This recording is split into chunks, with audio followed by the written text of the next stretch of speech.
Hello,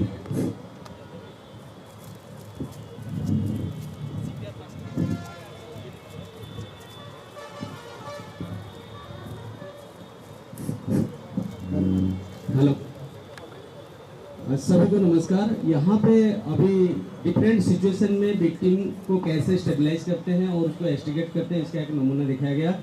अभी कोई ऐसा विक्टिम आपको मिलता है जो कार्डियक अरेस्ट है, जिसका हार्ट नहीं चल रहा है और रिसेंटली वो कोलैप्स होकर आपके सामने गिरा है, तो हो सकता है वो उसके अंदर सीपीआर आप ट्राई करते हैं तो उसकी लाइफ बचा जाएगा।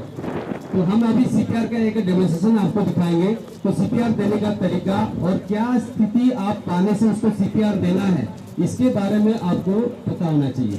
तो अभी हम देखते हैं सीपीआर के लिए सबसे पहले 3 चीज उसमें एब्सेंट होने चाहिए।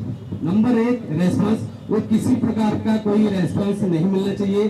दूसरा, उसका जो पल्स, जिसका हार्ट चलता है तो उसका पल्स मिलता है, कैरोटिड पल्स आपकी ट्रैकिया के ठीक लेफ्ट या राइट अब मिलेगा। और ट्रैक आपका पल्स एब्सेंट होता है तो आप उसको सीपीआर दे सकते हैं। और क्या है, ब्रीथिंग एब्सेंट भी होना चाहिए। 3 चीजें एब्सेंट होगा तभी आप उसको सीपीआर देंगे, रेस्पॉन्स, पल्स, ब्रीथिंग।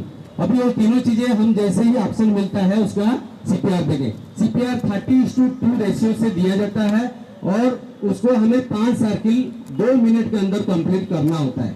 तो उसका एक डेमोन्स्ट्रेशन देखेंगे, इसलिए हमें उसका चेस्ट के ऊपर, सेंटर ऑफ द चेस्ट, स्टेर्नम के ऊपर आपको देना चाहिए और वो उसको फाइंड आउट करने के लिए आपको आना चाहिए।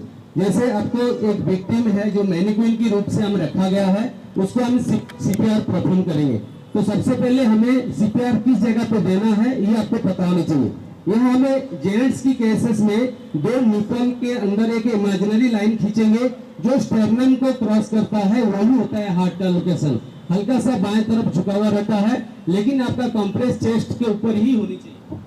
तो अभी सेकेंडली हमें कैसे हम उसको फाइंड आउट करेंगे कि हार्ट का लोकेशन, दोनों रिब्स को मिलाते हुए ले जाएंगे, जहाँ पे वो मिलते हैं उसी जगह पे बोलते हैं जाइफाइड प्रोसेस।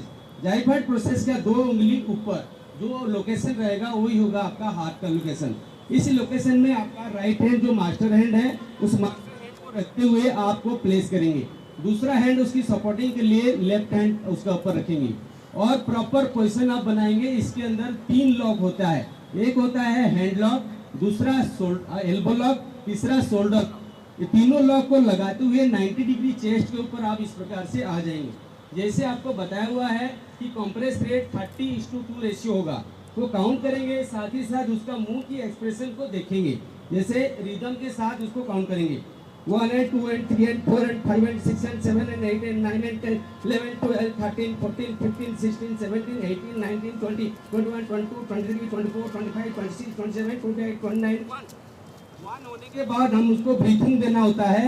ब्रीथिंग के लिए आप सीपीआर मास्क का इस्तेमाल करेंगे, या आपके पास सीपीआर मास्क ना हो तो कपड़ा की मदद से उसकी इंफेक्शन से बचने के लिए लगाइए और 2 ब्रीथिंग कीजिए।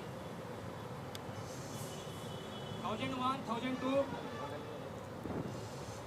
1001, 1002, 1 and 2 and 3 and 4 and 5 and 6 and 7 and 8 and 9 and 10, 11, 12, 13, 14, 15, 16, 17, 18, 19, 20, 21, 22, 23, 24, 25, 26, 27, 28, 29, 2.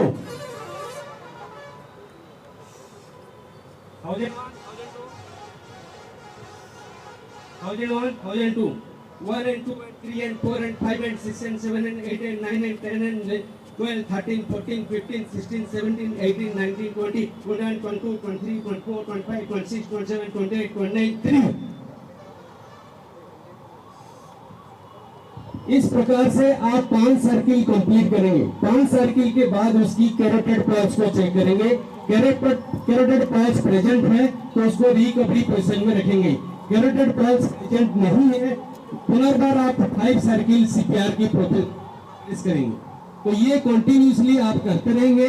साथ ही साथ ईएमएस को पक्का इसको इंश्योर करें कि ये स्टार्ट करने से पहले ईएमएस को कॉल कर दिया जाए, क्योंकि हम लोग डॉक्टर नहीं है।